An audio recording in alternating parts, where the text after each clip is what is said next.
Come in. Hi, are you Don Ramos? Yeah, Hi, I'm Josie. nice to meet you. I'm the registered dietitian here at St. Joe's. Okay. I understand that you've had kind of a crazy week. Yeah, you could say that. Yeah. So do you mind just confirming your birth date real quick? Sure, it's 9/17 of 46. Okay, perfect. So I understand 2 days ago you were having some severe abdominal pain, and you wound up actually getting your gallbladder removed. Yeah. How are you doing after all that? I'm alright, considering I'm still pretty sore, but I'm up and walking and, Yeah. So doing okay. Okay, you're pretty sore, but on the whole, you seem to be feeling okay Yeah. for having had a major surgery just 2 Right. days ago. Right. That's great. Well, so I'm just here mainly for a couple of reasons. First, having your gallbladder removed, it's an accessory organ for part of your digestive tract. So there may be some nutritional changes that you may want to make based on the information that I can give to you. Okay. And then also, you have lost 5 pounds in the last 10 days. Mhm. So 10 days ago, I saw that you had been into a doctor's office, and that's when you last weighed yourself. So it was 160, and now you're down to 155. Is that correct? Yeah, it's been nice. Been It's been looking nice. to lose a couple pounds, so I'll take it where I can get it. Okay, so you were looking to lose some weight anyway. Was the weight loss intentional or unintentional? Well, I wouldn't really say it's intentional, but I'm not gonna fight it too much. Okay, so more of a result of the surgery. Yeah. Okay. Yeah, probably. Okay. So then, do you mind just telling me a little bit more about, back it up a little bit. So with you having lost that amount, 5 pounds might not seem like a lot, but it is 3% of your body weight over a very short amount of time. So you could potentially be at risk of malnutrition. Oh. And I just want to conduct an assessment to make sure that we're not missing any other signs, and just really make sure that you're taken care of so that we're not missing anything. Okay. Just to start with, do you mind just telling me a little bit more about yourself and your health goals? Sure. Well, I'm retired. Live with my wife. I have 2 adult children. Moved out of the house. I'd like to try and stay active and take naps sometimes. Okay. So you're retired, and it sounds like it's an important value of yours to kind of stay active and take care of yourself. Yeah. All right. I try to. Okay, great. I did see in reviewing your chart notes that you have diabetes. Yeah. It looks like it was quite a while ago that you were diagnosed with it. Yeah, it's probably been about 20 years or so. Okay. How do you feel like you do with managing that? I do pretty well. Okay. I don't need to do insulin every day, but I probably check my blood sugar 3 or 4 times a day, and really just trying to keep it stable is the biggest issue that I have. Okay. Mm-hmm. So you don't have to take insulin every day. It looks like you were on a couple of medications for that, as Right. well as some other medications for controlling your lipid levels and your high blood pressure as well. Right. Okay. So it sounds like you're pretty used to managing it after a couple of decades. Yeah. And it did look like your blood glucose levels were within a good range as well. Do you mind if I ask you a couple of questions just about your dietary patterns? No, that's fine. Okay. So I know that since you were admitted, that you weren't eating anything the first day because you were in pain and just had surgery, but then after the surgery, for a day, you were on clear liquids. Right. And then just this morning, you were able to start eating real food. Mm-hmm. However, I did see in your chart note that you've only been having bites of food and that you haven't really consumed much. Can you tell me more about that? I would just, just getting back to it, as grateful as I am to have solid food again, I just don't quite have the appetite back. Okay, so you just don't have quite the appetite since your surgery, basically. And then before you were hospitalized, do you mind running me through what a typical day looks like as far as your diet? Sure. Well, wake up, I'll have a cup of coffee, drink it black. Sally gets up, I'll cut her some coffee, and she'll make breakfast. We'll usually do scrambled eggs, side of bacon, or sometimes side of sausage. Probably about 10:30, 11. I'll have some beef jerky, kind of try and stave off my hunger, and lunch probably looks like a sandwich, maybe another cup of coffee. In the afternoon, I usually get a Fiber One bar and just try and keep myself happy and keep my blood sugar stable. Dinners, we do the normal stuff, lasagna, burgers, stuff like that. Okay. Great. Well, that was a really good summary of what you eat in a day. Do you mind if I just ask a couple of clarifying questions? No? It seems like you're a big meat guy. So does that seem to be something that you go for a lot? There's a lot of protein options. Yeah. Well, I try and cut down on my carbs. I try and watch my sugars, my sweets, and my carbs. So if I'm doing a sandwich, sometimes it'll be like a turkey wrap with like those Carb Smart tortillas and stuff like that. Whole wheat bread. Okay. Try and keep those carbs out of there. Yeah, so you try to consume as little of a carb diet just due to managing your diabetes. Right. Okay. And then what other kinds of things do you usually, or Sally, usually put on your wrapper sandwich? Yeah, it's usually ham, turkey, slice of cheese, some mayonnaise, and usually a slice of tomato or something. Okay. And then you mentioned a couple of cups of coffee, so you usually have a couple cups throughout the day? Yeah. Okay. Usually two or three, usually two. And then I saw in your intake form that you usually have a couple of glasses of wine a day. Is that usually with dinner? Yeah, I might have some a little bit before dinner and maybe a little after, but okay. A couple glasses. Yeah, so a couple of glasses a day. Yeah. Okay.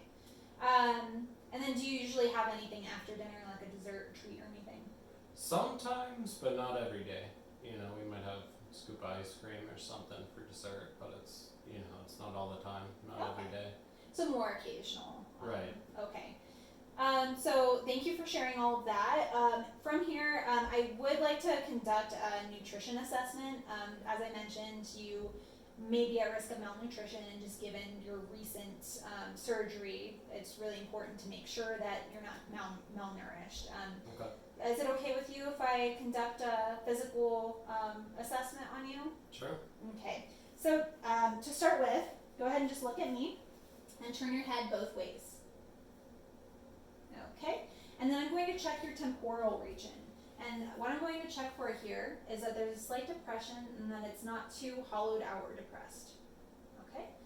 And then I'm going to feel under your eye. So go ahead and close your eyes so I don't accidentally poke you. Okay. And I'm just feeling, so it's your orbital fat pad, and I'm just making sure that it rebounds when I touch it, that there's actually fat there. Okay. Okay. And then I'm going to check right here, jawbone, to make sure it's not protruding too much, as well as your chin, to make sure it's not protruding too much or too sunken. Okay. From here, do you mind closing your eyes? Okay.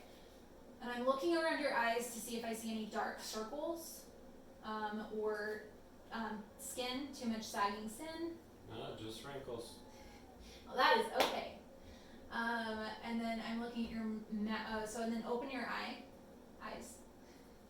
And then I'm looking in your eyes to see if I see any tinges of yellow, and that could be a sign of jaundice, and I don't see any. Good. So then next I'm looking at your lips to see if they're dry or cracked. And then I'm also looking at the corners of your mouth, and that is angular stomatitis. So I don't see any chapped or breaking at the corners of your mouth. Okay. Can you stick your tongue out for me? Okay. I don't see any discoloration in your tongue. And then do you mind showing me your gums? Okay, and I don't see any discoloration there. And it looks like you have your own teeth. No dentures for you? Not yet. Okay, well, and it looks like your teeth, I don't see any kind of cracks or breakage. Is there anything else going on in your mouth that I should be aware of? No, just the normal stuff. Okay, perfect. So that is all for your head. So then from there, I'm going to move down to your clavicle area. So I'm just going to feel the muscle behind your clavicle. Okay, and then I'm going to follow that out to the acromion area, which is your shoulder, to make sure that it's not protruding too much. Okay, and then I'm also checking the roundness right here to make sure that it's nice and round instead of protruding too much or too square, which could be a sign of malnutrition. Okay. Next, do you mind kind of acting like you're going to flex? Okay, but you don't actually have to like flex your biceps. I'm just going to hold your arm here, and I am going to squeeze the underside of your arm, so just beware. Okay, and I'm just checking right here that I can feel some fat, because if it was just skin, that may be a sign of malnutrition as well.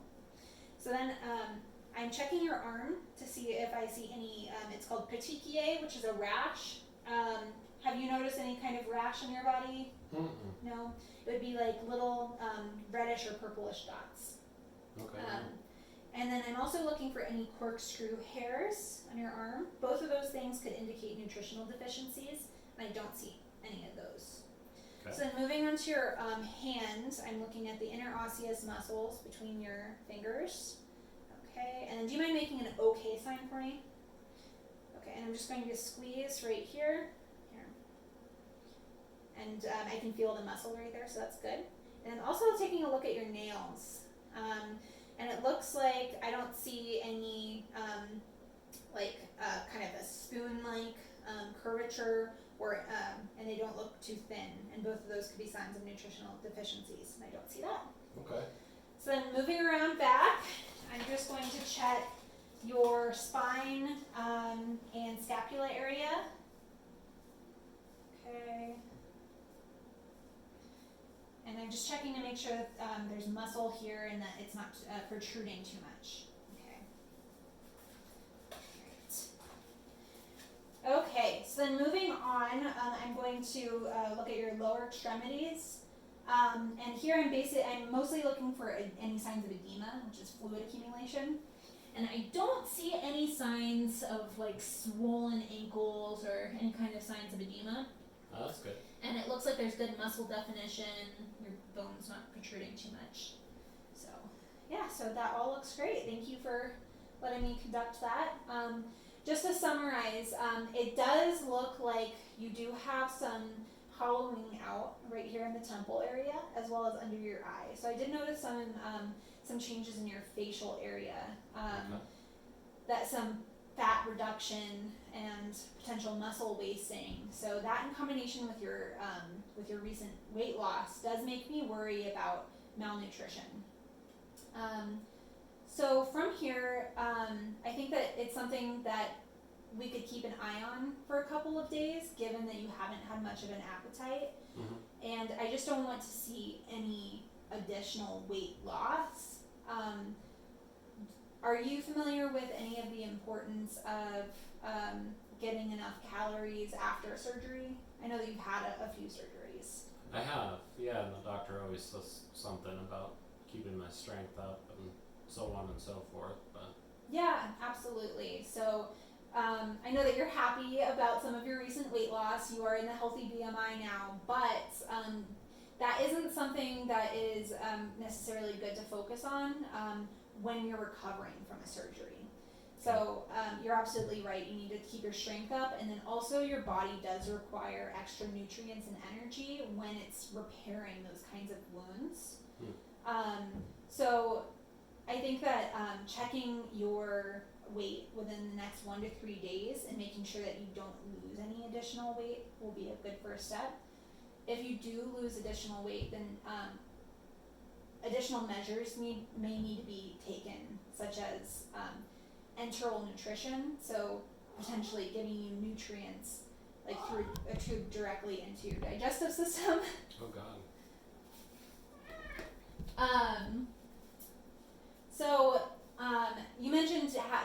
much of an appetite, do you feel like you could, are there any ideas that you have for potentially increasing the amount of food that you're eating right now? Well, if it's gonna be a problem, I'll do what I can to try and get that food down. Okay, perfect. So you'll take steps to try to do that, maybe additional snacks and meals, just any kind of way that you can make sure to get that food in to try to avoid losing any more weight. And that way you can get discharged and go home, because I know that you don't want to be in the hospital No. for as long as possible. So, and then also, so going back to your gallbladder was removed, and that does change things. So are you familiar with the role of the gallbladder, how that would change your diet in any kind of way? Well, yeah, I mean, the doctor just said, you're not gonna have the same kind of bile availability as you did. So some things might have to change, but other than that, I don't really know. Okay, that's absolutely right. It does have to do with bile. So the gallbladder, on a very basic level, the liver produces the bile, but the gallbladder holds it. So you're still getting bile, but you don't have a storage of it anymore. So basically what that means is when you eat higher fat foods, you're what is going on with all these cats in the hospital? Your body isn't as efficient as breaking down those fats if you're eating a lot of fats at once. We may want to talk more about potentially following a lower fat diet or spreading out those fats over time. Okay. I did see in your blood test results that you did have pretty high cholesterol and triglyceride levels. So that is something that I'd love to talk to you more about if you're open to that. Sure. Okay. I know that Sally makes a lot of your meals and goes shopping and all that, so I'd love for her to be a part of that conversation as well. Is she around tomorrow by chance? Yeah. Yeah? Tomorrow afternoon? Yeah. Okay, so I'll swing by tomorrow and we'll just we'll check your weight and how you're doing with that, and then we'll also just talk about potentially following a lower fat diet, just given your recent gallbladder removal. Okay. Do you have any questions for me at this time? Nothing I could think of. All right. Well, it was a pleasure getting to know you. Thank you so much. Oh, thank you.